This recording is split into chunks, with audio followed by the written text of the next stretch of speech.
waana wanaagsan daawadayaal idin ahaantiina halkaani waa warbaahinta Baraawe qodobada maanta warkeena ugu doorran waxaa kamid ah daawadayaal Ra'iisul Wasaaraha Britain Boris Johnson ayaa laga saaray isbitaal kadib markii laga daaway xanuunka fayras COVID-19 madaxweynaha waddanka Mareykanka Donald Trump isaguna waxa uu sheegay inuu hawada sare ay Mareykanku ay ka baaran doonaan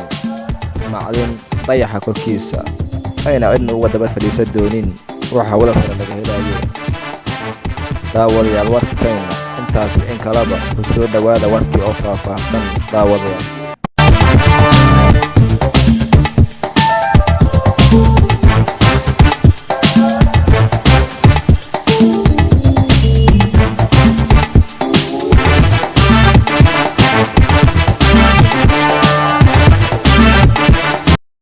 waa maalin axada taariikhdu ay ku beegan tahay 12 bisha Abriil 2020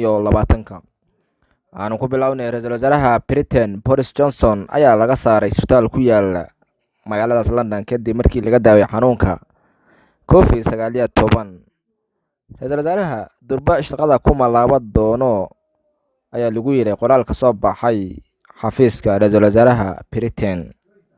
Mr Johnson oo 55 jir ayaa haleelay xanuunka caabuqa ee COVID-19 muddo 10 biri kadib ayaa xaaladda degdeg ah loola cararay Ra'iisul Wasaaraha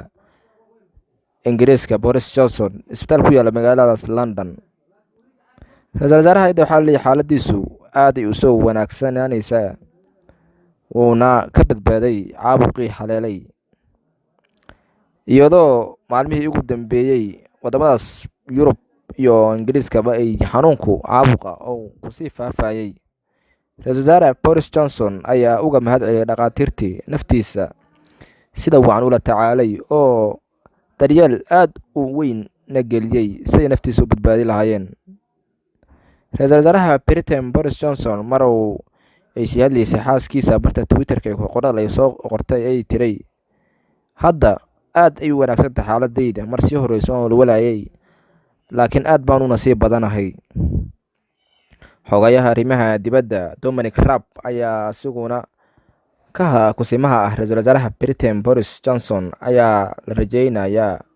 inuu kusimihiisa si ahda muddo bil ah oo shaqada ka maqnaan doono Ra'iisul Wasaaraha Britain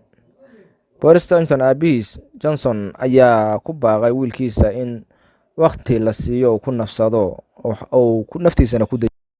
madaxweynaha Mareykanka Donald Trump ayaa dhawaan saxiixay amar sare oo qeexaya inuu Mareykanku uu xaq u leeyahay inuu ka baadi goobo isla markaana uu isticmaalo kheyraadka hawada sare amarkan ayaa madaxweyne Trump oo ku sheegay inuusan ay dadku ama caalamku soo arkin hawada sare inay cid gaar u leeysan jirin taasuna uu Mareykanku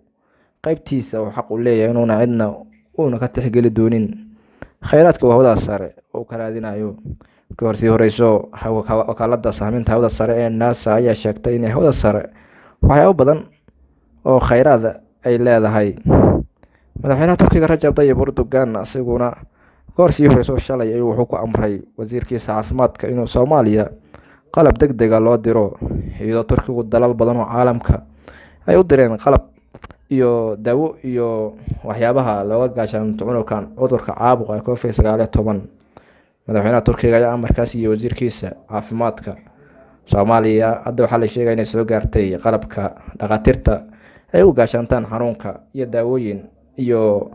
qalabka fududeeya neefaha daawada warkii caalamka iyo gudaha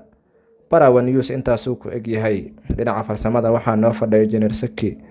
anigu Cabdiraxmaan warka ayaan la socodsiinayay faafinta warka waa xaqiina sidaas iyo nabadgelyo daawadayaal